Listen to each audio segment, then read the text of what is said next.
Como siempre, agradecidos con nuestro Padre Celestial por la oportunidad que nos brinda en su misericordia de escudriñar su palabra, de entonar unos himnos, unos cánticos a Él, de orar, de compartir estos buenos tiempos de reunión como hermanos en Cristo y poder disponer nuestros corazones para colocar por práctica lo que aprendemos.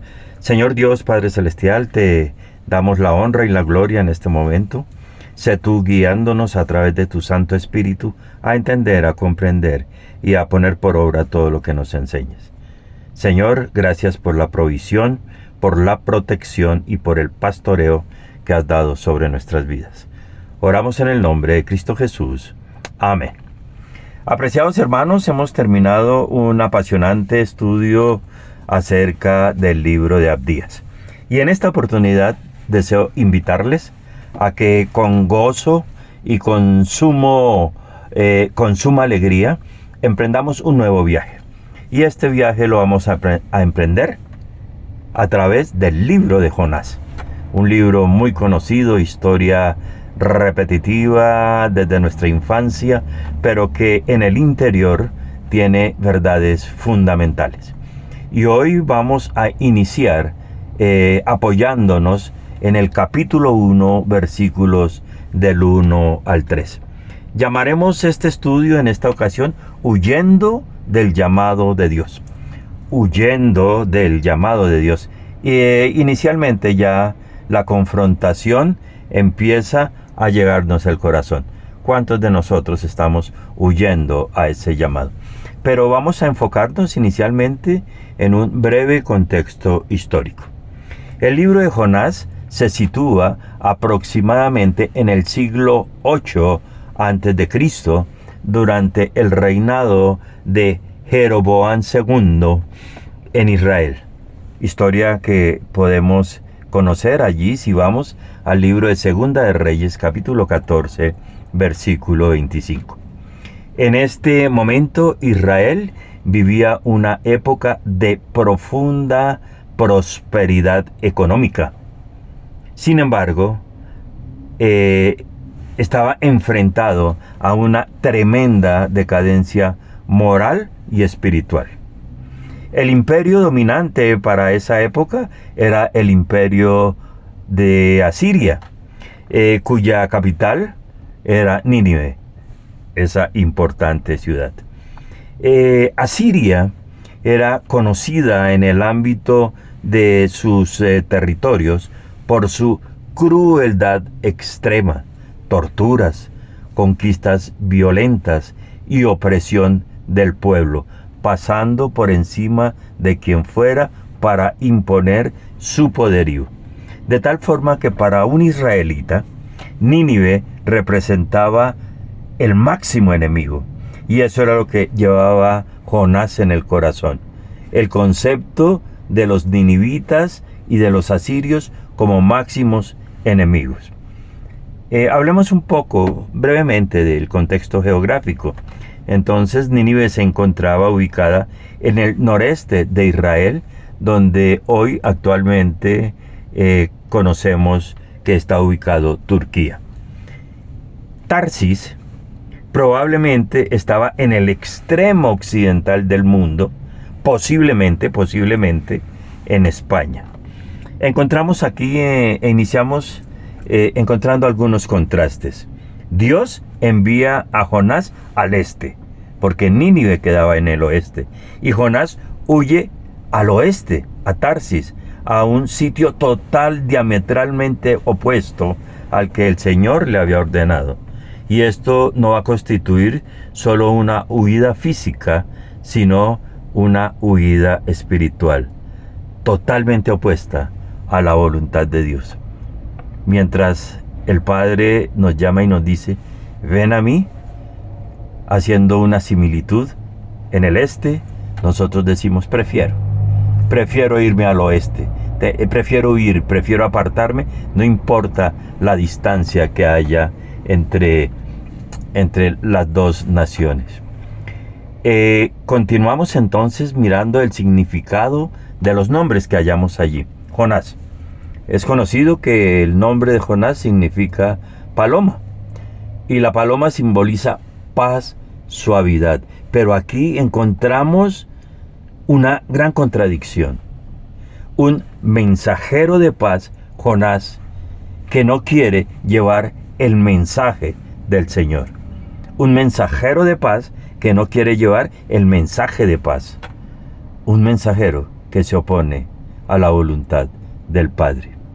Él era hijo de Amitai, y Amitai significa verdad o fidelidad de Dios.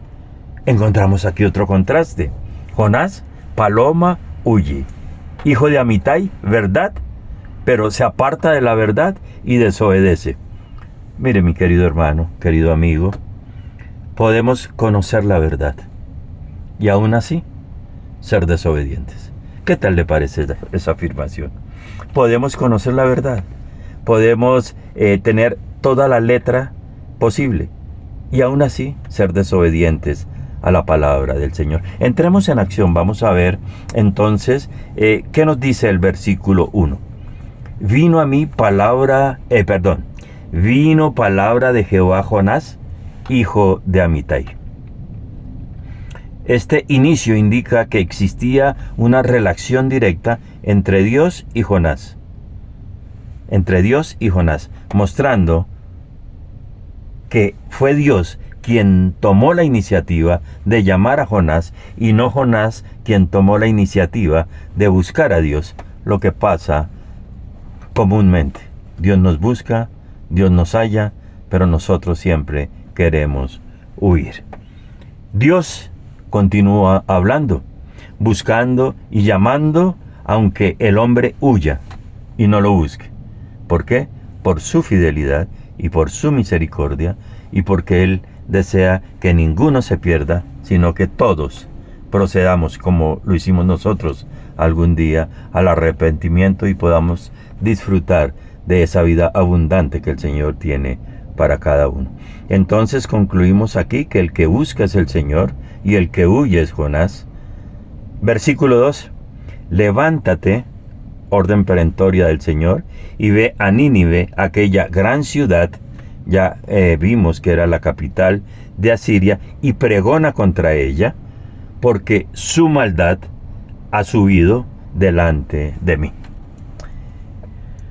Algunos términos para resaltar y para analizar. Levántate implica una acción inmediata y de urgencia. Es tomar las riendas de lo que se nos está ordenando. Es obedecer ciegamente la voz del Dios que está hablando.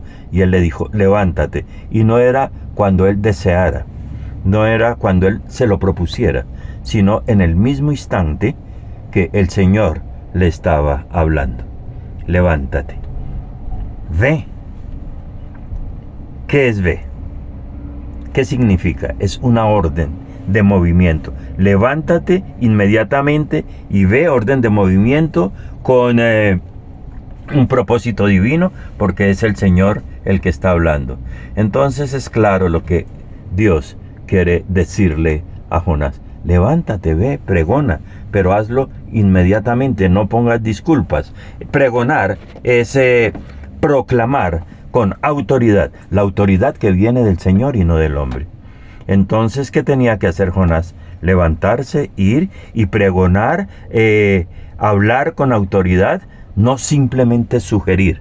El Señor no le está mandando a Jonás a dar su opinión o a sugerir alguna cosa, sino que su corazón, y en su corazón, como siervo del Señor, había una misión, y esa misión era llevar la palabra del Señor. ¿Y qué tenía que pregonar? Arrepentimiento. Su maldad ha subido. Traduce que el pecado ha llegado al límite máximo delante de Dios. Que el Señor está hastiado de lo que está mirando. Dios aún así ve el pecado, lo juzga, pero también ofrece oportunidades de arrepentimiento. Ve el pecado, lo juzga, pero también ofrece oportunidades magníficas de arrepentimiento.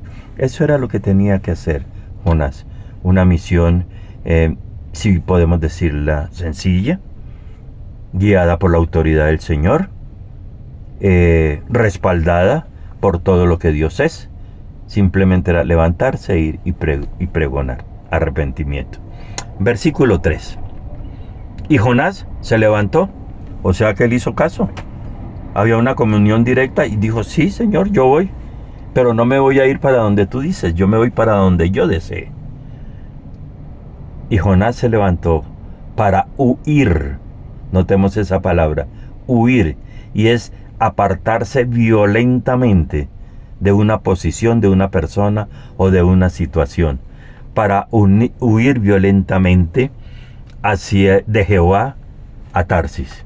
Y descendió a Job, y halló una nave que partía para Tarsis, y pagando su pasaje, entró en ella para irse con ellos a Tarsis, lejos de la presencia de Jehová. Muchos de estos acontecimientos que hasta ahora estamos iniciando a ver en la palabra, en el libro de Jonás, se parecen a nuestras actitudes. El Señor nos llama, nos da una misión, le conocemos o decimos conocerle, y en vez de ir a donde Él nos ordena, vamos en contravía total a su mandato. Aquí inicia un problema central, la huida de Jehová, y se va a presentar el quiebre espiritual, donde Jonás va a mostrar su verdadero corazón, donde él va a sacar a relucir lo que hay allí, rencor, odio, resentimiento, por encima de lo ordenado por el Señor. Entonces llega el problema central. No significa que Jonás pensara que Dios no estaba en todas partes. Él lo sabía porque tenía una comunión directa con Él. Significa que Jonás rechazó el llamado, que quiso evadir su autoridad y que renunció, tristemente, a la misión profética.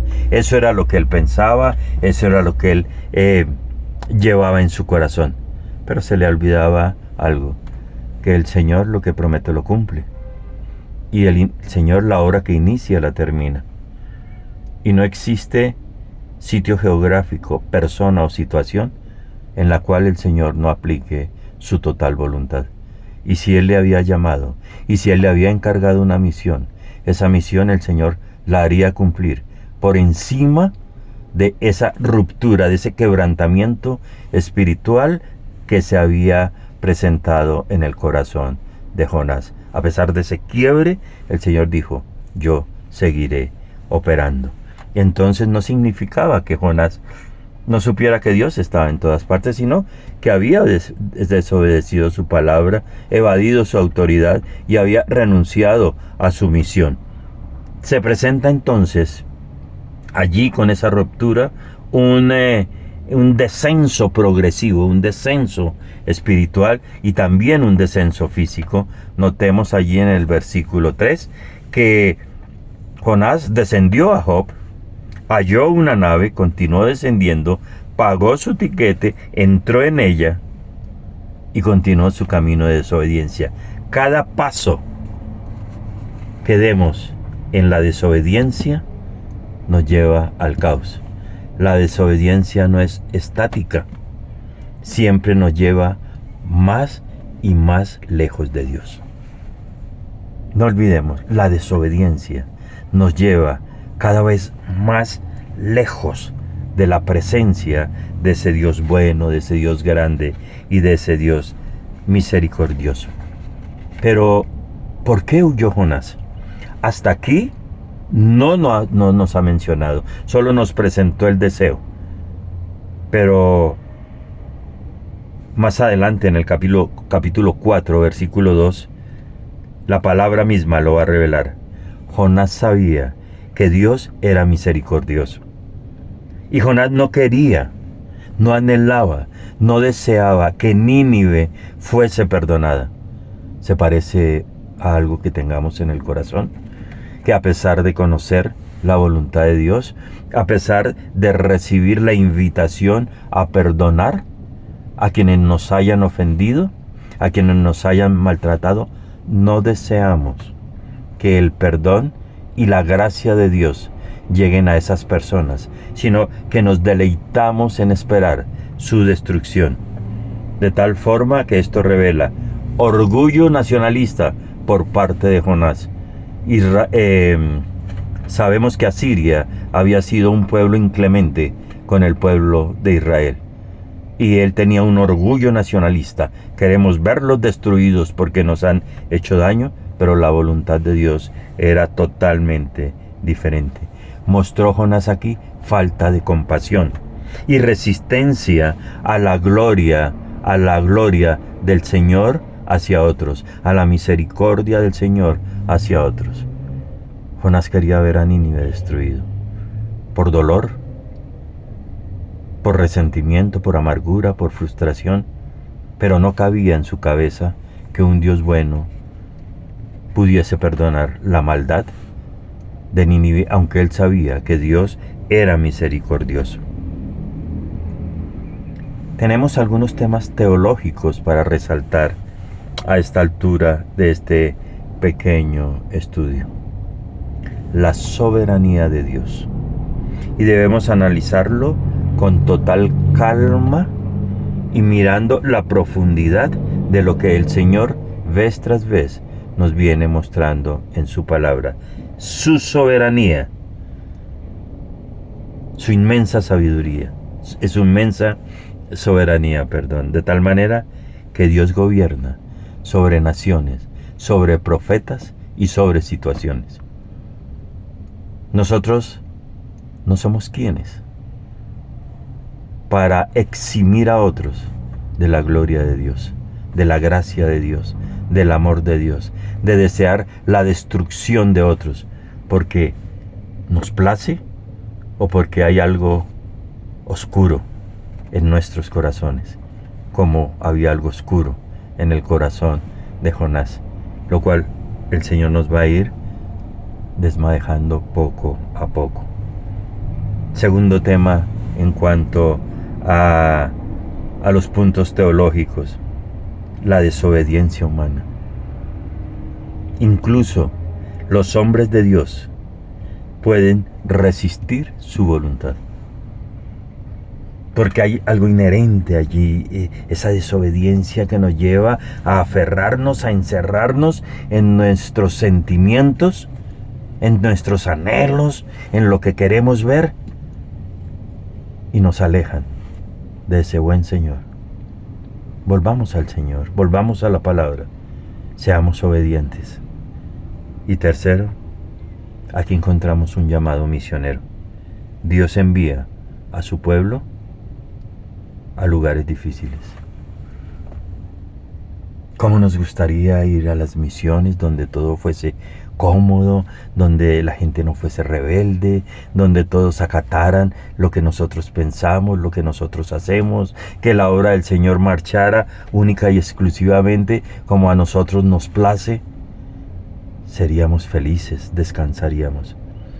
Pero Dios es un Dios bueno y Él desea que nadie se pierda y todos procedan al arrepentimiento.